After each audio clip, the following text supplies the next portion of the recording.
nous, que això ja està... Això està molt bé perquè així podrem resoldre aquells dubtes que us hagin pogut sorgir simplement d'haver llegit les instruccions del projecte, i pels que ja fa més temps potser inclús podreu ajudar els nous a resoldre algun dels dubtes que puguin tenir. Però una mica la sessió també era per donar el tret de sortida al cens que farem ara ja, que el tenim a la cantonada, ara el proper 1 de desembre que comença, i d'aquesta manera engrescar-nos una mica entre tots per ja començar la nova temporada. Si us sembla, us comparteixo la pantalla i em dieu si la podeu veure correctament.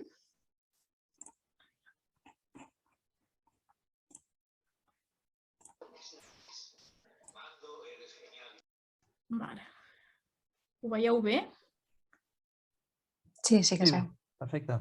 Sí? Sí, perfectament. Vale. Elisenda, però es veuen no es veu sencera, es veuen amb els comentaris i la diapositiva següent. Sí. Vale, llavors com ho he de fer això jo ara? Si ho pots posar amb l'F5, potser? No ho sé. Aviam. Gerard, ho saps fer? Crec que és una de les opcions de baix, de la pantalla. De sota la diapo, que tens diverses opcions.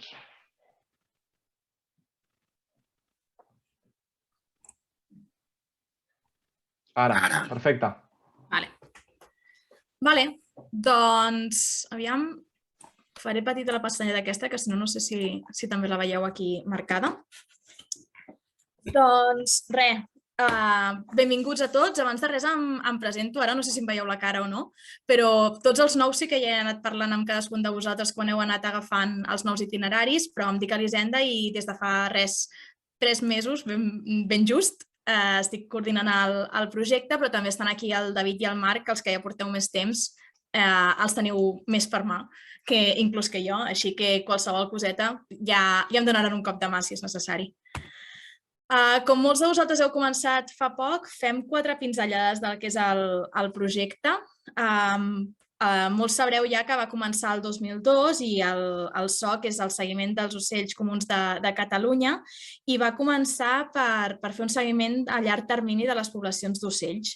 I tot i que parlem d'espècies comunes, a l'hora de fer els censos és important que anem anotant tots aquells individus que anem observant, siguin de l'espècie que siguin. El que també és important remarcar és que la vostra participació és el que el fa possible. És a dir, té un valor incalculable que vosaltres pugueu fer els vostres censos, perquè sense les vostres dades no podríem obtenir cap dels resultats que es van obtenint a través del projecte. Fem 2 pinzellades molt ràpides del tipus de resultats que podem obtenir a través del SOC. Aquí, per exemple, teniu una tendència poblacional, que seria el resultat més senzill dels censos i que ens permet una mica analitzar l'estat de conservació de les diferents espècies i que, com podeu veure, es comparen sempre amb l'any d'inici del projecte, que seria el valor estàndard, i llavors es pot veure com va evolucionant l'espècie. Per altra banda, també hi ha els indicadors ambientals, que és quan ajuntem les diferents tendències d'una espècie que es caracteritza, per exemple, pel mateix hàbitat, podem analitzar una mica quin és l'estat de conservació de l'hàbitat en concret. Si voleu saber més resultats, ho podeu mirar tant al web de l'ICO, que hi ha un apartat dedicat al projecte del SOC, i pels que sou nous, també que us sapigueu que hi ha el que anomenem el report del SOC, que els podeu consultar tots des del 2003, estan al web de soc.cat, els podreu trobar, i allí estan els resultats que s'han anat obtenint cada any amb el projecte. I que sapigueu també que un cop a l'any us farem arribar aquest report com a col·laboradors que sou, perquè sapigueu què s'ha anat fent al llarg de l'últim any. Llavors, com que molts de vosaltres comenceu ara, un petit resum de com és un itinerari SOC. Com ja haureu vist, perquè si no m'equivoco tots hauríeu de tenir ja l'itinerari per mirar-lo al Google Earth. Si no és així, m'envieu un correu electrònic i així us el faria arribar. Però té una llargada aproximada de 3 quilòmetres i està dividit en seccions de 500 metres, com podeu veure. Aleshores, és important mantenir la mateixa velocitat i una durada més o menys establerta d'unes 2 hores i mitja i mantenir-ho estable al llarg dels diferents censos que anireu fent per poder comparar l'esforç de mostreig entre els censos que feu. Per altra banda, tot i que pugui semblar obvi, bones condicions meteorològiques. És a dir, tant la pluja com sobretot el vent fa que l'activitat dels ocells disminueixi molt i també que la detecció per part de l'observador sigui molt diferent. Llavors, és important intentar-ho fer amb bones condicions meteorològiques i per aquest motiu seria interessant que ho intenteu prioritzar al principi de la temporada, al principi de mes, ja que teniu un mes sencer, doncs fer-ho els primers dies, perquè si ho aneu deixant pot ser que us enganxi una mica el bou i que us vingui una borrasca o el que sigui, i a més que després per 2 censos consecutius s'han de deixar els 15 dies de diferència i llavors també vol dir que el segon l'acabaríeu fent també a final de mes. Per posar-vos una mica en context de com tenim el projecte actualment, aquest és el mapa actualitzat d'avui mateix, de com està la distribució dels itineraris i com podeu veure al llarg del territori tenim tota aquesta zona d'aquí, tota la part oriental i central que està bastant ben coberta, però en canvi tot el que seria l'occidental encara falta bastanta cobertura per poder tenir una bona representació de tot Catalunya. De totes maneres, tenim 603 itineraris dissenyats en total i 405 que estan actius. Cal remarcar, però, que d'aquests 405 no tenim dades cada any perquè els que ja porteu temps ja ho sabeu, que hi ha vegades que per qüestions laborals o problemàtiques familiars o el que sigui, o que et trenques una cama, doncs que no el pots fer i és totalment comprensible. Això sí, és important intentar fer els 2 censos d'una temporada, és a dir, ara que ve l'hivern intentar fer tant el del desembre com el del gener, perquè si només en fem un, els anàlisis que podem fer amb aquestes dades són molt més reduïts que no si tenim els 2. Llavors, si per exemple veieu que podeu fer el del desembre però que no podeu fer el del gener, escriveu-nos un correu i intentarem cobrir-vos en el del gener perquè el vostre esforç no sigui en va, perquè puguem extreure el màxim de totes les vostres dades. Ja entrant una mica més en matèria, el calendari de cens, com dèiem, ara pels d'hivern tenim que és al llarg de tot el desembre el primer cens i al llarg de tot el gener el segon cens. Però en canvi per la primavera ja veieu que és de meitat de mes a meitat de mes en els 2 casos. I el que sí que és important és el que comentàvem de que hi hagin 15 dies entre els 2 censos consecutius. Aleshores, sobretot, tots ja ho teniu en ment, que hi ha les 2 metodologies possibles. L'estàndard és la més senzilla i per això és la que recomanem més per tots els col·laboradors principiants o que no heu fet mai cap cens. I la veritat és que és molt senzilla, simplement heu d'anar caminant a una velocitat constant pels 3 quilòmetres de l'itinerari i anar apuntant tots els individus, tots els ocells que aneu observant, tant de les espècies que podeu identificar com d'aquelles que no, per tenir un comptatge de tots els individus que al final hi havia en aquell itinerari. Ja sabeu que a l'hora d'entrar les espècies es poden entrar les espècies no identificades. I la zona de cens sí que és la mateixa entre tant el model estàndard com l'ampliat, que és la llargada dels 3 quilòmetres per 2 quilòmetres laterals, que és un per cadascun dels costats de l'itinerari. Per altra banda, el SOC ampliat es va desenvolupar per poder extreure unes dades una mica més detallades de les poblacions dels ocells comuns de casa nostra, perquè el SOC ampliat, per exemple, ens ajuda també a estimar les densitats de les diferents poblacions. Aleshores, hi ha unes diferències principals, que és les dades que s'han de notar. En el cas del SOC estàndard, únicament necessitem l'hora d'inici de tot l'itinerari i l'hora final de tot el recorregut, però en canvi per l'ampliat sí que és important per cada secció saber quant de temps s'ha dedicat a cadascuna de les seccions. Per altra banda, a la primavera, a l'hivern no cal, amb l'ampliat s'ha de diferenciar entre mascles i altres. I finalment, el tema de les distàncies. Tot i que la zona de cens, que són aquests 3 per 2 quilòmetres, segueix sent la mateixa, s'ha d'intentar estimar la distància entre l'observador i l'ocell, que ja veieu que hi ha les tres bandes, entre 0 i 25 metres, entre 25 i 100 i entre 100 i 1 quilòmetre. I a l'hora d'estimar la distància és important mantenir aquest angle recte entre l'itinerari i l'ocell, perquè si no es sobreestima la distància a la que està i aquestes distàncies s'utilitzen per estimar la detectabilitat de les espècies que després ens ajuden a poder estimar la densitat en un hàbitat concret d'una espècie determinada. Aquí, molt breument, teniu un resum dels dos socs, però és una mica el que hem comentat, que aquest és més senzill que l'ampliat i que l'ampliat ens permet obtenir uns resultats una miqueta més detallats de cadascuna de les espècies. Aspectes comuns de les dues espècies, de les dues metodologies, perdoneu, s'ha de mantenir sempre el mateix sentit a l'hora de fer el recorregut. És a dir, la majoria de vosaltres ja teniu recorreguts que està marcada la secció 1, la secció 2, la secció 3, perquè ja s'han fet altres vegades, però és important que no canviem l'ordre, perquè a l'hora de fer els anàlisis compararem no només els itineraris en si, sinó també les seccions. Llavors, si pel que sigui decidiu posar que la secció 1 a partir d'ara és la 6, estarem comparant coses que realment no són comparables. Per tant, és important mantenir sempre la mateixa direcció.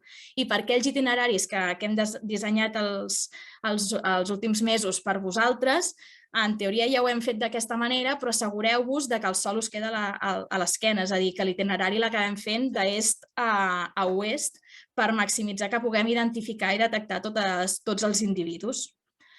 Després que el cens s'ha de fer les 4 hores posteriors a la sortida de sol i una cosa que encara hem de lluitar una mica més perquè s'acabi fent, que els censos intenteu-los enviar després d'haver-los fet.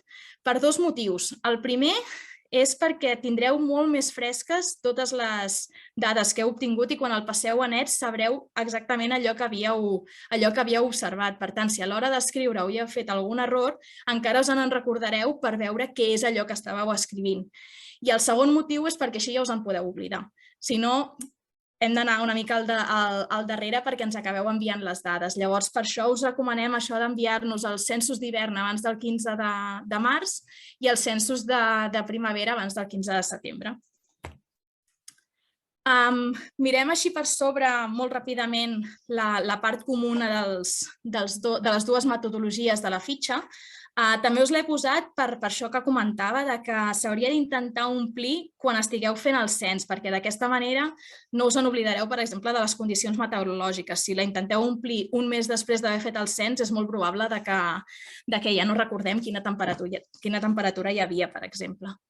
Aleshores, com ja he comentat, és molt important mantenir una mateixa durada, un mateix temps a l'hora de realitzar els censos les diferents vegades que els fem i és per això que és important anar escrivint sempre l'hora d'inici i l'hora final, perquè així nosaltres podem estimar quin ha sigut l'esforç de mostreig de cadascuna de les vegades que heu fet l'itinerari.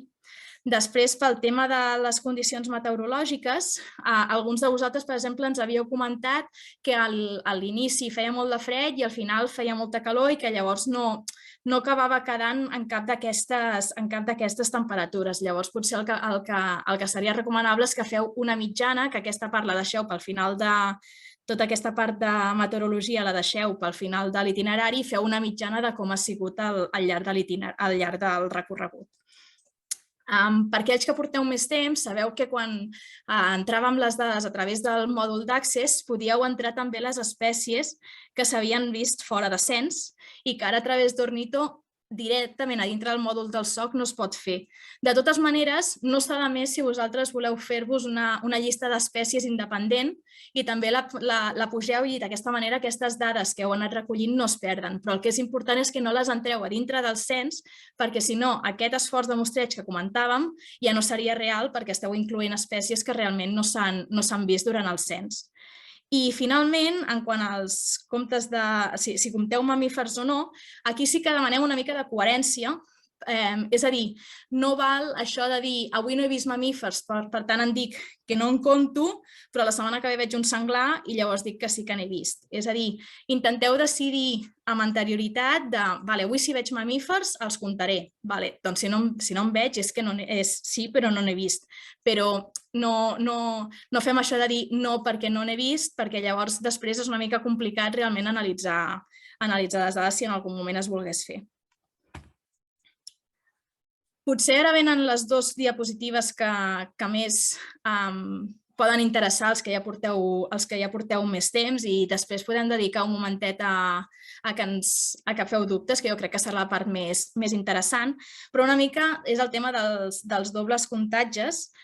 En el cas d'itineraris lineals és més senzill, s'ha de parar atenció, com sempre, però és més senzill perquè no hi ha el perill de comptar doble cap zona de l'itinerari. El que sí que s'ha d'estar atent és en la direcció de vol dels diferents individus que anem censant, ja que si, per exemple, hem comptat un individu al darrere nostre i veiem que va volant fins més endavant de l'itinerari on anirem, és important estar atents a on va per poder després no tornar-lo a comptar i evitar aquests dobles comptatges. Però també hi ha itineraris, i desafortunadament més dels que ens agradaria, que tenen situacions com aquesta, que hi ha aquests angles rectes o que hi ha corbes d'aquestes i en aquests punts sí que és especialment important que estiguem al tanto de no fer els dobles comptatges. En aquest cas, tot i que és un exemple relativament fàcil, per exemple, això seria la secció 3 i aquí veieu que podríem comptar tots els individus que hi ha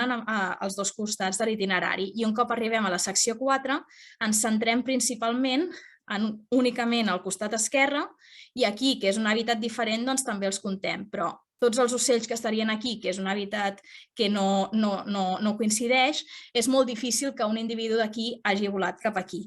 En els casos en què tot sigui el mateix tipus d'hàbitat, sí que s'haurà d'anar més en compte que un individu d'aquí no acabi volant cap a aquesta zona, però el que sí que es mantindria igual és que a l'hora de fer aquesta secció d'aquí faríem només el comptatge en un dels laterals. I després, ara de cara a l'hivern, potser és prou rellevant, és el tema del comptatge d'estols, que ara amb tots els estols d'estornells o de fringíl·lids potser és interessant dedicar-li un minutet. Si no teniu temps de realment comptar exactament quants individus hi ha, es pot fer una estimació ràpida de la mida de l'estol i de les proporcions de cadascuna de les espècies que en formen part. Així, de manera general, per tenir com a mínim una idea de què és el que hem observat. Si tenim una mica més de temps per poder observar aquest estol, el que podem fer és comptar tots els ocells que hi ha en una zona, com per exemple seria aquest cercle, i aleshores anar fent una extrapolació segons quants cercles podem anar posant en l'estol. En aquest cas, per exemple, tenim 9 blocs de 50 ocells a cadascun dels blocs i llavors algun individu de més. I amb el tema de les proporcions d'espècies, doncs el mateix. Podríem comptar quants individus hi ha en aquest bloc de cadascuna de les espècies i fer una extrapolació per tot l'estol. Com a participants, i això sobretot pels que comenceu de nou, és important el vostre compromís. És a dir, com hem dit, sense vosaltres el projecte no funcionaria, però a la vegada necessitem que les vostres dades tinguin una durada al llarg del temps, ja que cada vegada que entra un col·laborador nou en un itinerari és com començar una mica de nou perquè no podem comparar les dades d'un col·laborador amb les d'un altre. Per tant, hi ha d'haver un mínim compromís d'uns 2-3 anys per poder ni que sigui fer una comparació de les vostres dades amb les vostres pròpies. I després una mica el que ja he compartit abans, de si podeu fer el primer cens d'una de les temporades, intentem maximitzar que el segon cens es pugui fer, ja sigui vosaltres o en cas que no pugueu, comunicant-nos-ho a nosaltres, perquè d'aquesta manera la qualitat i la quantitat de dades serà major. I res, jo crec que ara potser entrem a la part més interessant de la trobada d'avui, que és que vosaltres pugueu fer tots aquells dubtes de metodologia. Ara després passarem amb el David, farà una petita presentació d'identificació d'espècies ara a l'hivern, però si teniu qualsevol dubte de metodologia, jo us animo que encengueu el micro i la pregunteu directament a tothom i així podem resoldre-la una mica entre tots i si surten més dubtes a través d'aquesta, doncs benvinguts siguin. Una coseta, Elisenda, hi ha hagut una pregunta que hi ha caigut per la via del xat. Ha estat la Montse Cardit, que si vols l'expresses tu obertament, Montse.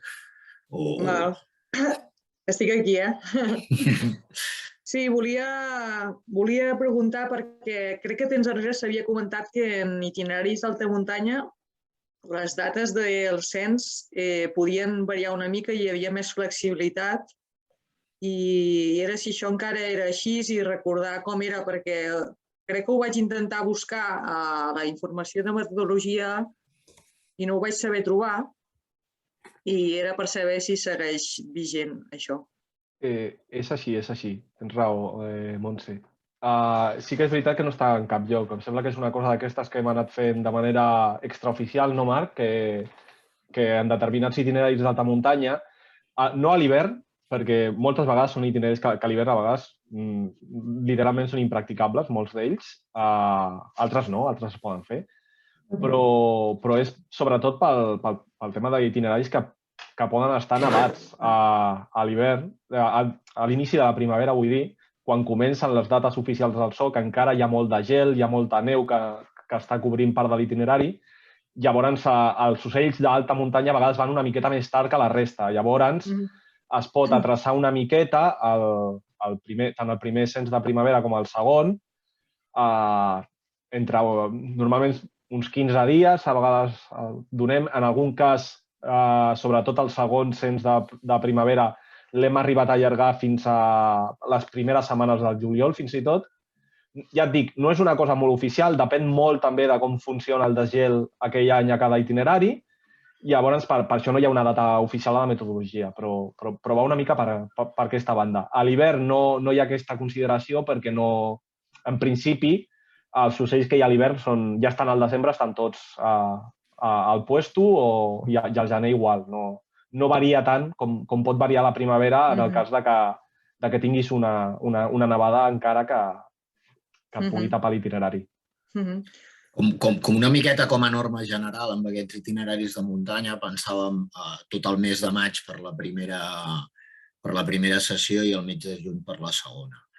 El que passa és que és una mica el que diu el David. Hi ha hagut alguns anys que el Pirineu va a partir de 2.000 metres, a 10 de juliol encara hi havia una quantitat de neu important. Vull dir que això depèn a vegades una miqueta en funció de què ha passat aquell any, d'adaptar-ho una miqueta.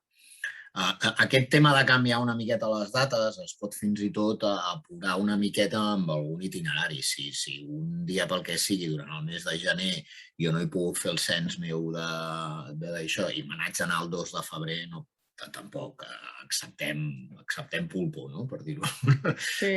Però que intenteu ser escrupulosos en principi amb les dates, però això de l'alta muntanya sí, vull dir, podeu tirar enrere perfectament 15 dies. Fins i tot és recomanable.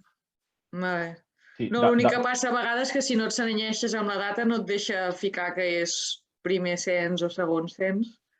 Actualment a l'Ornito no hi ha cap mena de control sobre això. El programa que teníem l'Access sí que estava més controlat, però l'Ornito al contrari. Ho deixa un pèl massa obert i de tant en tant, perquè a vegades aneu al tanto perquè l'Ornito et pren com a data per defecte el dia amb el que estàs i a la que comences a entrar és relativament fàcil que la gent no se'n doni compte que no ha posat el dia. I anticipar el primer d'hivernants, perquè ara, per exemple, aquí dalt, vull dir, ja està començant a nevar. Si jo hi hagués anat el cap de setmana passat vaig estar a la zona on faig el cens i vaig dir, ostres, quina llàstima que no pugui fer el cens perquè hi he pogut arribar de manera relativament més còmoda i ara ja... Vull dir, ara ja sé que em tocarà aixafar neu des de molt a baix, no? Que ja ho faig de gust, però l'esforç de mostreig és molt, molt, molt diferent, no? Jo en soc conscient, jo vaig estar fent un cens d'alta muntanya durant una temporada i recordo haver fet una vegada 2 hores abans de poder arribar a la zona caminant per començar a fer cens. Vull dir que Això, si en algun moment determinat veieu un problema d'aquests, una situació meteorològica d'aquestes, es pot fer. Vale. Vale. I sobretot Molt bé. no us la jugueu mai, tampoc, pel SOC, que us ho diem en sèrio. Si l'itinerari està xungo, no es pot fer l'itinerari, ja està, No, ha de fer bo, ha de fer bo. L'Elisenda ha dit que ha de fer bon temps perquè si no, no hi ha activitat. No, i tema de plaques de gel i que alguna vegada hem tingut algun accident de persones que han caigut i coses d'aquestes i de veritat, si no veieu l'itinerari en condicions, ja està, és que som humans i ja està, no funciona, aquell any no funciona i no funciona, ja està, no passa res. Molt bé, gràcies. Vale. No sé si hi ha algun dubte més. Algú havia enviat pel Google Forms que detallar una mica més la metodologia ampliada. Ha quedat clara per tots aquells que és la que esteu fent o què? Ara a la presentació m'ha sortit potser no és gaire rellevant, però entenc que a l'hora de mesurar les distàncies pot ser que aquest ocell, el primer cop que el vegis, estigui a 100 metres i al cap de 10 segons se t'apropi o s'allunyi. És la distància de la primera detecció. Va. Perfecte. I una cosa important, respecte a l'itinerari. Si el veus a 100 metres teus, però està a sobre del camí, allò està a 0 metres, està a la primera banda. És un detallet important. Merci. Vale. Doncs si no hi ha cap altre dubte, si vols, David, fem la teva part, que potser ara de cara a l'hivern serà també la que interessarà més. D'acord. Jo volia fer una última puntualització respecte a la presentació i tal, que moltes vegades jo sé que els col·laboradors us atabaleu una miqueta, sobretot els nous, els que ja teniu més experiència ja sabeu com va tot. Però us atabaleu amb tantes metodologies i amb ara, ostres, els doble comptatges i us preocupen molt, realment. Ho voleu fer bé i és admirable això, però que no us preocupeu tant, que de veritat que al final és tot molt fàcil. I si alguna vegada compteu 2 vegades el mateix ocell, és que és incontrolable, la natura és incontrolable. L'ocell que has vist fa 100 metres potser ha fet una volada tremenda entre els arbres i és impossible que l'hagis vist i no passa absolutament res, ens passa a tothom i no us heu d'obsessionar. I respecte a això de controlar una miqueta per on aneu comptant és ja veure el camp és fàcil. Senzillament, si has passat un camp que l'has estat comptant, doncs de seguida quan canvis de secció diràs, bueno, això acabo de passar per allà, no ho conto. O sigui que surt tot més natural del que sembla. I amb els estols, que també us preocupa moltíssim de donar una estima superexacta, tampoc passa res, de veritat. És millor, a vegades, sentint de gent fins i tot que li fa por i que els apunta a no identificat si posa una cosa un número molt genèric i és perquè li fa por o fins i tot gent que els deixa de comptar. No patiu, de veritat. Com diem sempre, la vostra estima, l'estima que ens doneu, dona igual si ets 200, 300, és la millor estima del món, perquè és la vostra i ja està, i no patiu. De veritat, no heu de patir. O sigui, preneu... És que moltes vegades ens ho dieu. És una consulta que arriba moltíssim i que patiu molt. No heu de patir. Si eren 250 i heu posat 150, no passa res. Aneu tranquils. Yo voy a preguntar 2 coses senzilles i ràpides. Me sents o no? Me sentiu? Sí, endavant. Sí, parla. Una d'elles és, per exemple, si passa, a vegades passa, nosaltres almenys, es passa un gavià que va de pas i passa a una alçada determinada. Aquest gavià s'ha d'apuntar com a normal o com a què fer?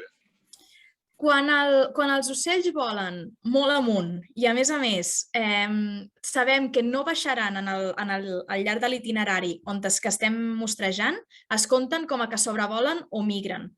Però en el cas, per exemple, d'un passeriforme, el més probable és que, tot i que estigui volant, acabarà parant a l'arbre potser d'aquí 300 o 400 metres. Per tant, aquest sí que es compta dintre de les seccions. Però un gavià que veiem que té una direcció de vol molt determinada i que està volant molt amunt, aquest el comptem com a que està sobrevolant i no l'entrem a dintre de cap secció. Això, es posa com sobrevola i ja està, no? Exacte. Bàsicament, un dels criteris importants per diferenciar-ho és si aquell animal pot potencialment fer ús de la zona que estàs mirant. És a dir, si passa volant, això és típic amb les cornelles, per exemple, o amb els corbs, no? Que et van passant volant, però perquè es passen molta estona volant, però realment aquella bèstia saps que para en aquells prats, saps que para en aquells llocs, doncs aquest és un animal que es compta dintre de la secció que l'has vist. Ara, si és un animal que realment, doncs això, jo estic en una zona de bosc i em passa un gavià per sobre perquè els gavians es desplacen 50.000.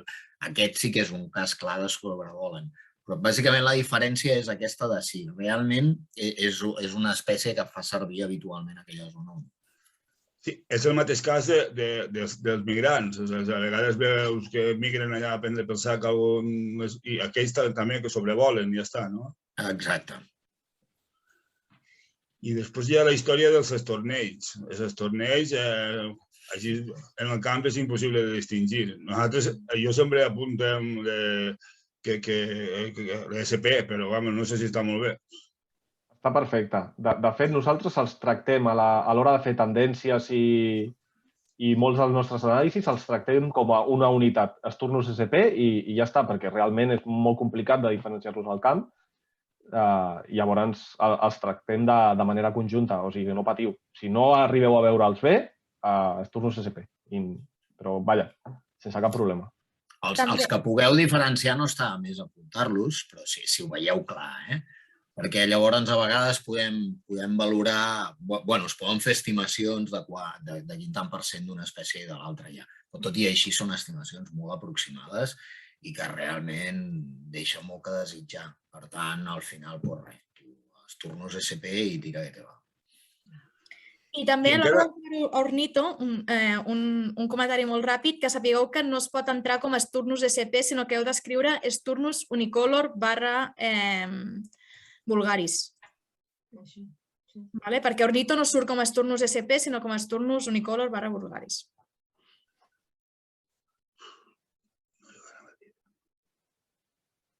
Amb el proper butlletí us enviaré un llistat de com es poden entrar les espècies que no heu identificat, com les podem entrar a Ornito, i així ho tindreu guardat i quan entreu les dades a Ornito potser serà més fàcil poder trobar com entrar cada espècie no identificada. Molt bé.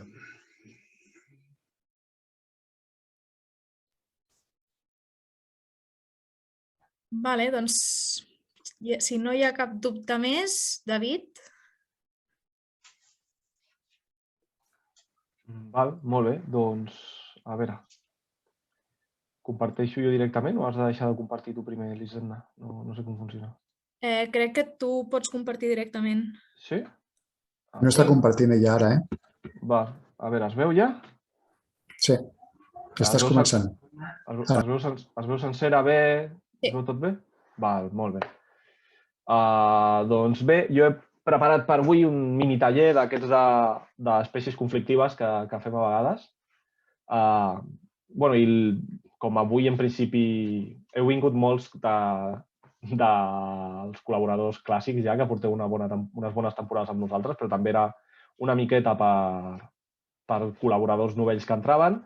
He volgut agafar un grup que sí que és veritat que pot ser una miqueta complicat, no és dels més complicats, que seria els turdus, el gènere turdus a l'hivern, el gènere al que pertany la merla, que tots coneixem, que tenim aquí a la primera fotografia, un mascle de merla, un mascle adult, i repassar una miqueta els tords i merles que tenim a l'hivern ara i que podem trobar-nos fent els nostres censos.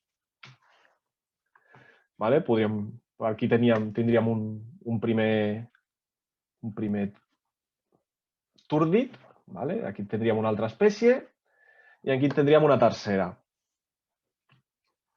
Vale? Aquí tenim els que serien el tord comú, la griva i el tord a l'arroig. Val? Suposo que la majoria ja de vista els podríeu identificar pràcticament tots. Són els 3 túrdits que més s'assemblen entre ells. Vale? Són aquests cadascun. Com els diferenciaríem? De vista, sí que és veritat que s'assemblen molt. Si els arribem a veure bé, el tord comú potser és el més senzillet. Té aquest color marró i aquestes taquetes a l'abdomen que són com gotetes d'aigua, si us hi fixeu. Són més estretes cap al cap i més gruixudes cap a baix. I per l'altra banda tindríem el tord a l'arroig, que la seva característica, a part de l'ala que li dona el nom, aquest vermell que té sota l'ala, que si el veiem bé es veu superfàcil. A part té una cella molt marcada. Si us hi fixeu, ni la griva ni el tord tenen aquesta cella tan marcada per sobre de l'ull, que seria un altre dels 3 distintius. I després tindríem la griva, que la griva es pot arribar a confondre bastant amb el tord així de vista, perquè tenen un disseny similar. Sí que és veritat que la griva, com podeu veure, té un plomatge més tirant a un gris, però són molt similars.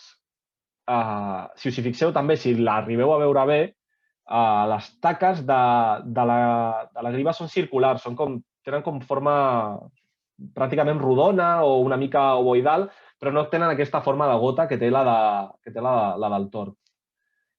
I una altra manera de diferenciar-los és pel comportament. En el cas de la griva del tord funciona molt bé.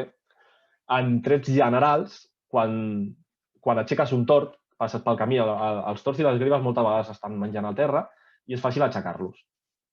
I quan els aixeques, els espantes, els tords volen baix, pràcticament a l'alçada del terra, i s'acostumen a parar a poca alçada o van pujant una miqueta i es paren un arbre.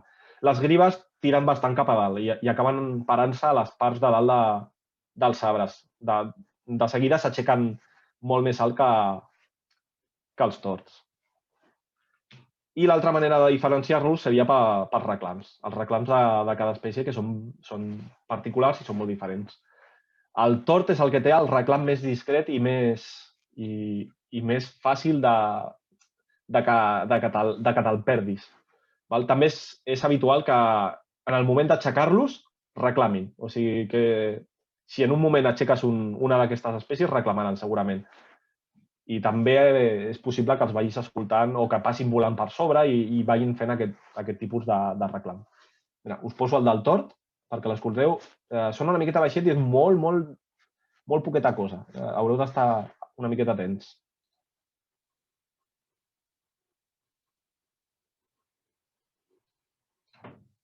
Se sent? No s'ha sentit res? Jope, Jo no he sentit res. I aquí, sentiu?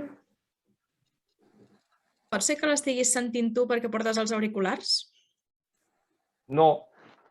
És que jo no l'he sentit, per això us preguntava a vosaltres. A veure, no els sento un segon, que no m'estigui deixant res per aquí. No. No sé per què no funcionen. Ahir funcionaven. Va, falles del directe, tu. A veure, què està passant? A veure si així. Un segon.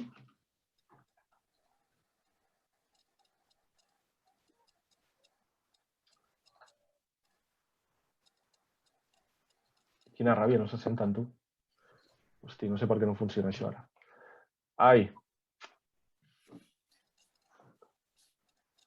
Clar, i si us els poso d'una altra manera no funcionarà això tampoc, no? Si us ho poso a l'àudio, que els tinc per aquí guardats, tampoc funcionarà. Un segon. A veure, doneu-me un segon.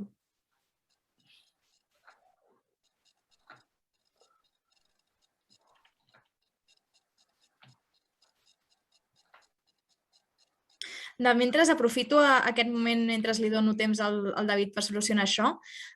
Tots els que heu començat aquest any 2021 a col·laborar amb el projecte, una miqueta per saber el nivell amb el que comenceu, hem preparat un petit quiz molt senzill de les 20 espècies que més surten dels itineraris SOC, i us el faré arribar demà a tots els que heu començat aquest 2021, us l'enviaré demà, i si me'l poguéssiu omplir, més que res per saber quin nivell teniu i saber quan podem començar a utilitzar les vostres dades. Potser us ho vam comentar quan us veu unir, però en alguns casos que veiem que el nivell el primer any o els 2 primers anys no és suficient, no comencem a utilitzar les dades pels anàlisis des de l'inici, i quan veiem que ja s'han acostumat o quan vosaltres mateixos dieu «Ei, doncs ara ja em sento còmode», llavors les comencem a utilitzar. Llavors una mica aquest quiz seria per nosaltres veure a quin punt esteu cadascun de vosaltres. Llavors, si ens el poguéssiu, això us l'enviaré demà o dilluns, si me'l poguéssiu omplir us ho agrairia moltíssim.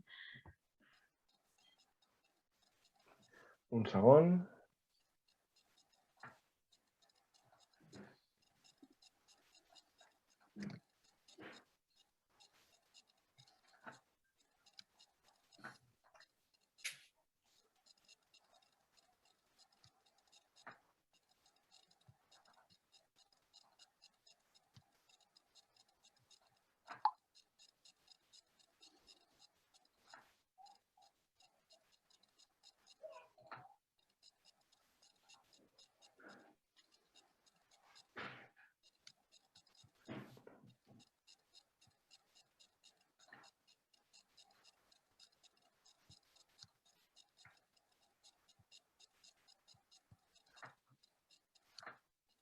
A veure, provem compartint directament l'àudio, a veure si s'escolta alguna cosa.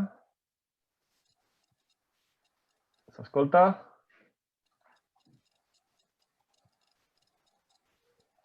Jo no sento res. No. Però estàs sentint? Deu ser una cosa del Zoom, perquè no, jo no els sento tampoc, però és que m'estranya. Ahir quan vaig estar provant la presentació funcionava tot bé. Deu ser al posar el Zoom que... És possible que el Zoom s'agafi el control de l'altaveu i el micro. Sí, I no? no et permet entrar res més. Al final l'alternativa serà digue'ns l'adreça de Xeno Canto, que l'has agafat i l'agafem d'allà. Ja, clar, però si heu d'anar ara tots... Una putada, no? Sí, clar. A veure... Provo jo, a veure si... Em sentiu? Sí. A veure, i ara és que he canviat una miqueta això...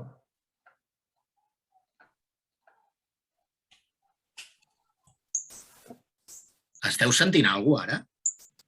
Sí. Sí. Sí, se sent tot. Escolta, t'obro jo els diferents reclams i ja està. Et passo la presentació? No, home, no. Vull dir, t'obro jo els reclams. Em dius quin haig d'obrir i t'obro el que toca. Sí, però si has d'anar a buscar per Xeno Canto... No, els tinc aquí amb un doncs posa'm el tort. Per això, el que estava sonant era el tort. L'esteu sentint bé o no?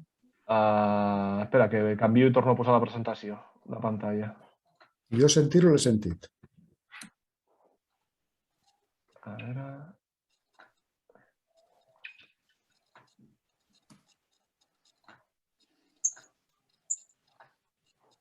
El sentiu o no el sentiu?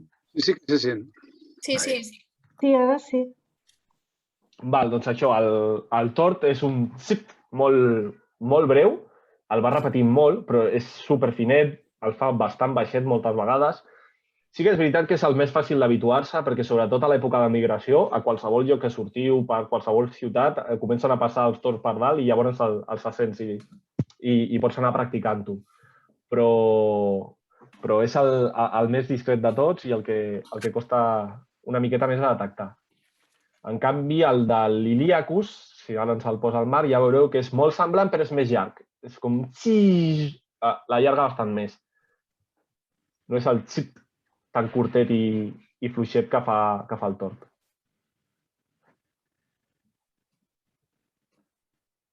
Un momentet. Aquest.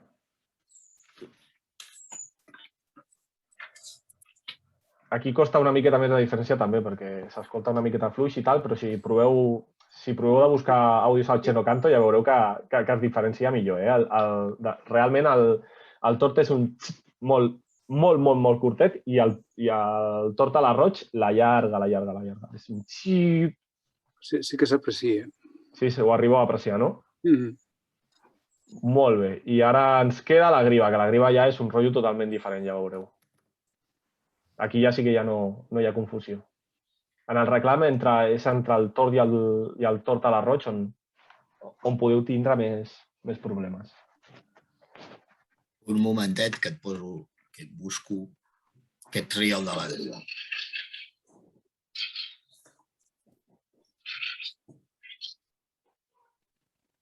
Bueno. L'heu sentit? Sí. És un crac, crac, crac, crac. És una mena de...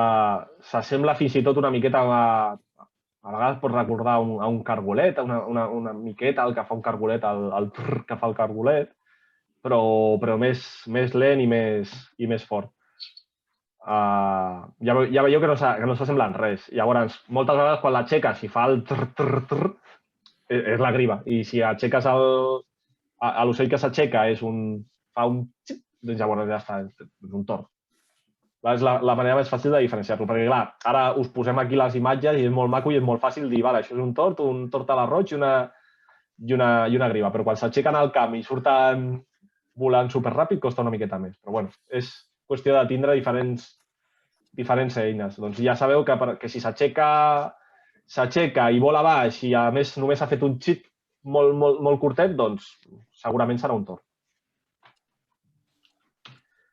I per l'altra banda, les altres 3 espècies de turdus que tenim a Catalunya aquí a l'hivern serien la merla, que l'hem tingut abans a primera plana. Aquí tindríem, a la primera plana teníem un mascle, ara tenim una femella, en aquest cas. La griva sardana i la merla de pit blanc. Perdoneu per la foto, però no és gaire bona, però bueno, crec que ja s'arriba a veure. És molt semblant a la merla. Un mascle de merla és molt de color negre i té aquesta medalla blanca al pit. D'aquestes 3, ja per començar, la que podeu descartar més fàcilment és la merla de pit blanc perquè és un ocell que, sobretot a l'hivern, és molt escàs i que es concentra en zones pirinenques, tot i que pot aparèixer de tant en tant en altres zones.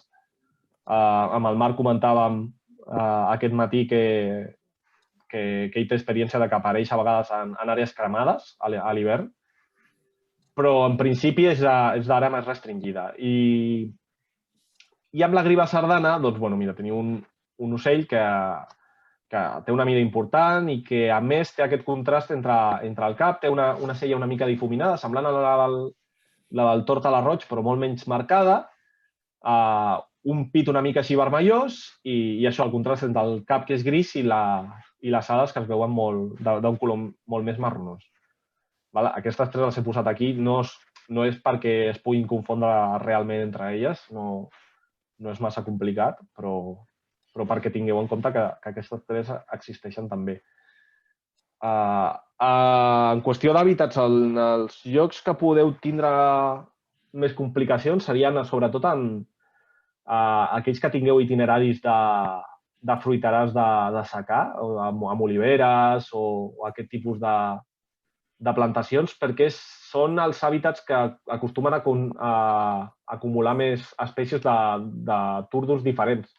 No, Marc? No diries que potser seria aquí... Bueno, també hi ha, en pastures de mitjana muntanya també a vegades acostumen a trobar-se. De fet, jo recordo que una vegada en àrees així de mitja muntanya, amb un sol arbre, trobar-los pràcticament tots. Vull dir... Però, en principi, direm que el més habitual és que trobeu merles, grives i torts als vostres itineraris, algun tort a l'arroig i en alguns itineraris més així també pot aparèixer la griva sardana i ja molt rar la merla de pit blanc. I podem repassar, si voleu, també els reclams d'aquestes 3 espècies a l'hivern. Ens centrem ara en hivern, posa la merla. La merla, que és la que més coneix tothom. Si parléssim de cant seria una altra història i ja eliminaríem possibilitats perquè... Això és el cant, perdó. El cant no.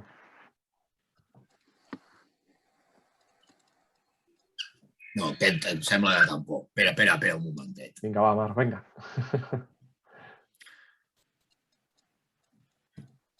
La Merla també és veritat que potser és la que té un registre més ampli de vocalitzacions que no són el cant, que té aquests reclams que són més lents i aquests crits d'alarma, que és el típic que quan l'aixequem o quan s'espanta que...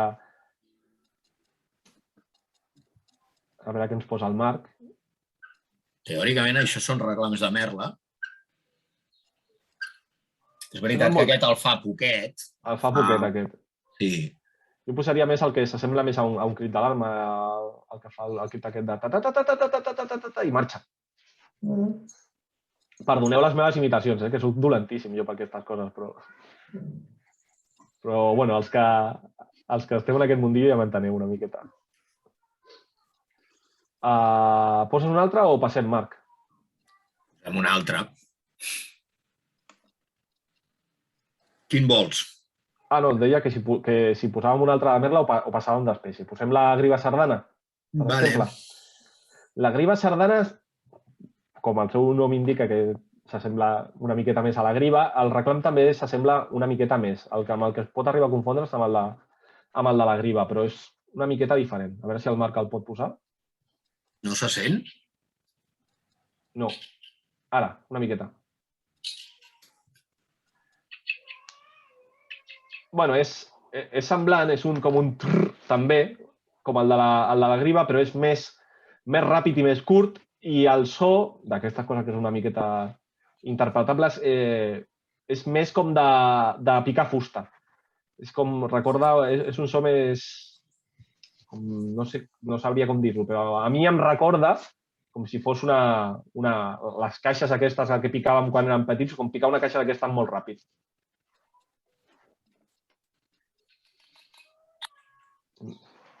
Que se sent una miqueta malament, però bueno. Si no, ja aneu a mirar diferents reclams a Xenocanto, que hi ha una barbaritat, i ja ho tindríem.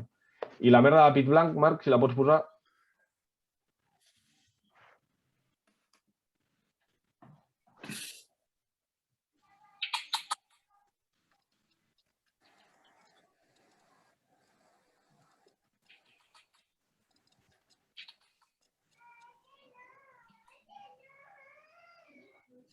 Se sent?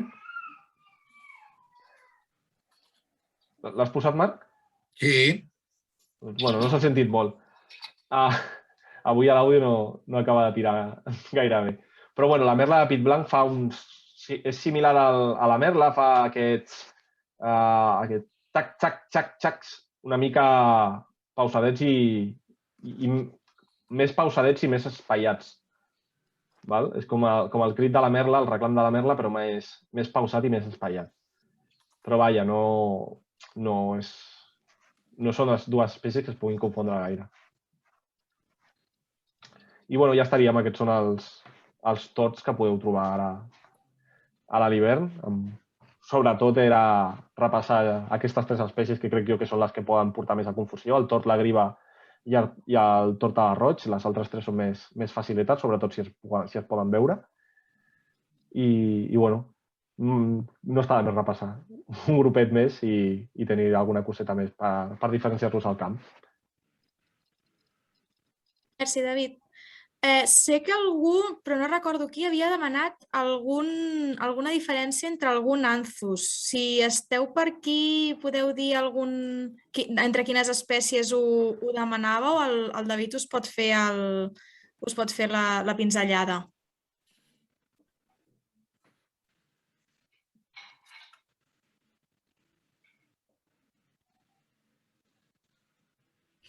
Vale. I els altres que esteu per aquí, hi ha alguna altra espècie que ara a l'hivern us resulti particularment complicada, que puguem donar-vos un cop de mà?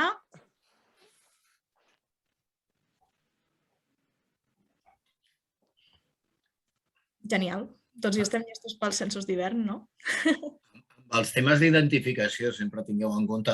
Avui en dia és veritat que la tecnologia ajuda una miqueta, per dir-ho d'alguna manera, ja que Bueno, podeu tenir càmeres d'aquestes que tenen un zoom potent i que realment permeten fer fotos, a vegades fotos francament lamentables, però que és igual que a partir de fotos relativament dolentes es poden arribar a identificacions.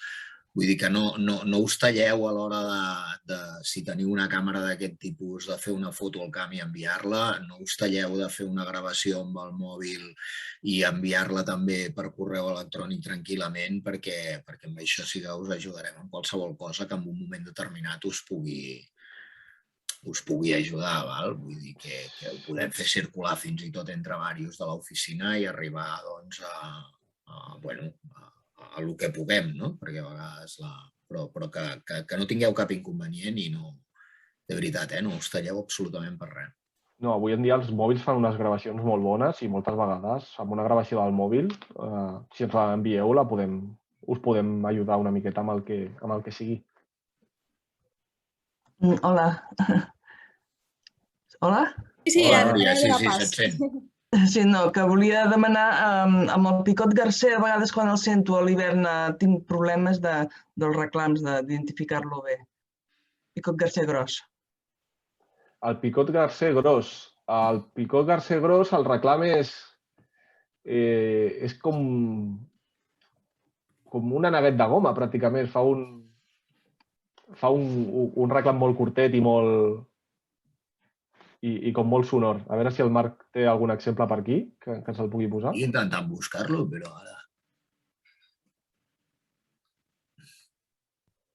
No fa aquesta rialla que fan altres picots, com el picot verd. El picot verd aquest el diferencio bé, sí. Sí, el picot verd es pot confondre a vegades amb el picot garser petit, perquè el picot garser petit també pot fer aquestes rialletes, aquestes rialles llargues. I el picot garser gros fa això, fa com una mena de neguet de goma, per dir-ho d'alguna manera. És com un so potent però curtet. A veure si el Marc troba alguna gravació i si no... I després l'altre picot que tindríem, que seria el picot negre, fa uns crits de... No, el negre sí que el conec, sí. Fa uns crits fortíssims. Sí. A veure si aconsegueixo que se senti bé això. A veure...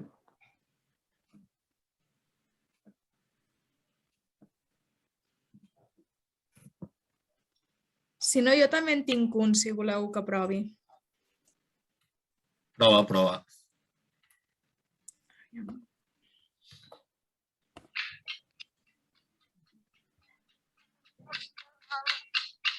Aquest.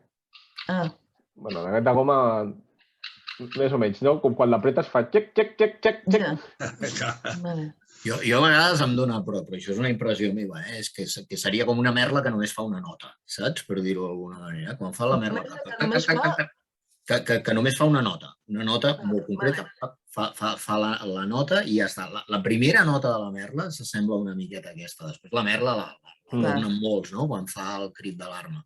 Però aquest, el picot garser, és la meva manera a vegades de plantejar-ho. Això, un s'ha de buscar les seves pròpies coses. Acostuma a ser molt insistent, sobretot els picots van reclamant bastant, van estar allà i van reclamant, van fer això, com rítmic, tac, tac, tac, tac, tac, i estan tota l'estona. La merla faria el crit i potser callaria, faria el crit d'alarma que és molt ràpid i callaria, o reclamaria una estoneta i callaria. Tinc la sensació que els picots són més, quan estan per allà donant voltes, són més escandalosos, a vegades. Però, bueno, a vegades tampoc. A vegades fan una vegada i es callen, Vale, gràcies. Una preguntilla. En els mosquiters, en hivern, hi ha el comú únicament, però això és així de radical o pot variar? És pràcticament així de radical. Realment les restes són extremadament rars a l'hivern i hauria de fer. És a dir, que a efectes d'un soc, mosquiter comú i oblidat de la resta. Si escolteu el tuit típic del mosquiter, que a la primavera ja és més complicat perquè s'assemblen molt al mosquiter pàl·lid i al comú, però a l'hivern 99% de les vegades, com diu el Marc, 99,999 podríem arribar a dir, de mosquiter comú. No, però està tranquil, perquè a veure si se'n cola alguna vegada. Jo, quan el veig sempre poso un mosquitet comú, però a veure si se cola algun altre. No, a l'hivern no patiu. A la l'hivern primavera no cal patir. a la primavera es complica, però a l'hivern...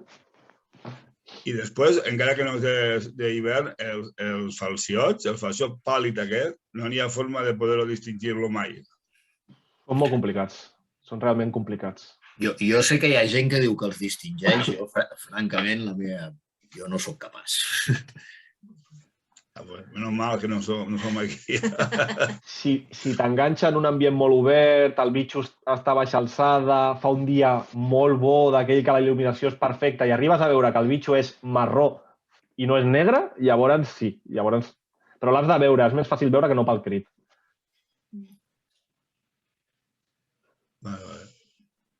I ja et dic, moltes vegades les condicions han de ser superbones, perquè a vegades si el dia fa una mica núvol o la llum no és superbona, no acabes de veure el mateix, perquè tampoc és super evident aquest canvi de color entre el marró del pàl·lid i el negre del falciot comú.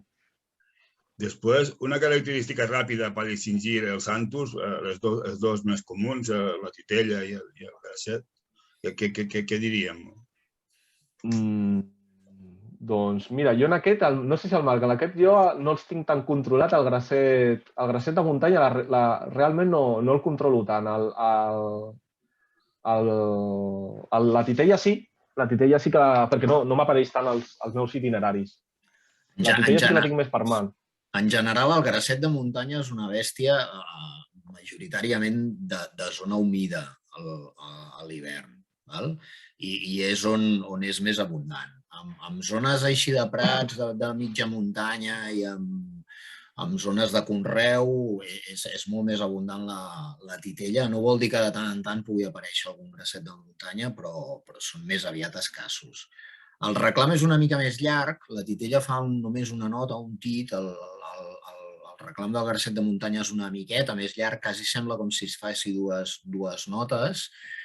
I després, quan els pots veure bé, sí que són una mica més fàcils de diferenciar, que la titella és més clara per sota, tota una sèrie de coses. Això sí.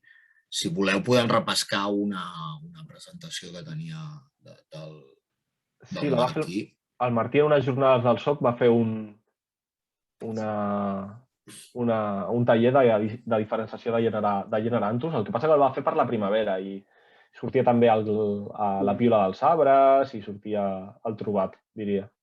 És que, de fet, les titelles també és més normal que vagin en grups. És més fàcil que te les trobis en algun grup. Els grassets acostumen a anar més en solitari i sí que en zones que estiguin entollades, marges de canals quan estan mig buits i així.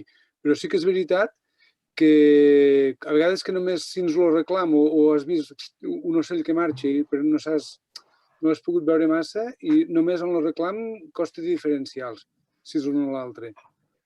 Sí, és francament difícil. A veure, jo em guio molt pel tema de l'ambient. És el que tu deies, que si realment no hi ha una zona entollada o un lloc que hi hagi bastant aigua, el grasset de muntanya rarament s'hi posa a l'hivern. Per tant, una miqueta a vegades també saber si el nostre itinerari realment em pot allotjar o no. En aquest cas podeu aprofitar molt també les dades històriques, sobretot els que comenceu i teniu dades històriques d'altres observadors. Podeu mirar la llista d'espècies que ha aparegut al vostre itinerari i podeu mirar si teniu dubtes, dir, escolta, i jo si em trobaré... Allò que he vist era una titella o era un grasset? I resulta que aquell itinerari mai s'ha vist el grasset de muntanya, doncs ja està, no patiu. Segurament era un titella i ja està. No patiu. En aquest sentit ajuda una miqueta. Sempre pot aparèixer alguna cosa nova, perquè els itineraris són així, però conèixer les espècies que han aparegut prèviament us pot ajudar. Una cosa que he observat últimament, últimament no, ja fa uns anys, és que s'ha de treballar molt el cant i els reclams, perquè és que observes moltíssim més. Jo ara que hem millorat a través de l'aplicació del Merlin, hem millorat una mica el cant, hem millorat l'observació del cant, pues, és molt important controlar el cant i el reclam i això. Sí, realment és important. També és veritat que és una cosa que s'aprèn molt amb la pràctica. Fent els vostres itineraris ja veureu com cada vegada tots anem millorant una miqueta i a vegades, moltes vegades nosaltres mateixos. I millorant, jo tinc la sensació del segon cens a vegades surt millor, perquè sobretot potser el primer cens que fa una temporada que no hem fet cap cens d'ocells i estem una mica rovellats, la primera secció ens costa agafar una miqueta el ritme, però de seguida després ens reenganxem i amb els anys es va aprenent i cada vegada enganxem més sons i per això tampoc patiu molt. Està molt bé això, igual que el que deia, repassar una miqueta la llista d'espècies que teniu a l'itinerari i posar-vos els àudios abans de començar la temporada per refrescar una miqueta, sobretot amb aquelles espècies que pugueu tindre més dubtes. I ja està, sí que és veritat que és això, que moltes vegades la majoria dels ocells es detecten per l'oïda, sobretot en itineraris forestals on veure els ocells moltes vegades és més complicat que no passen aquells que tenen un hàbitat més obert i els ocells es deixen veure una miqueta millor. A nivell de reclam, si us interessa començar a practicar i de cant, si us interessa començar a practicar ara abans de fer els censos, hi ha, per exemple, aplicacions com la de Bird ID, que tot i que és sueca també està en català i pots seleccionar el país del qual vols practicar i que hi ha quiz per anar practicant i que et va dient quina és l'espècie que està sonant i llavors va augmentant inclús el nivell de dificultat a mesura que tu vas encertant. I també es pot fer per hàbitat pels vostres itineraris, per seleccionar a quin tipus d'hàbitats i els vostres itineraris, això està bé.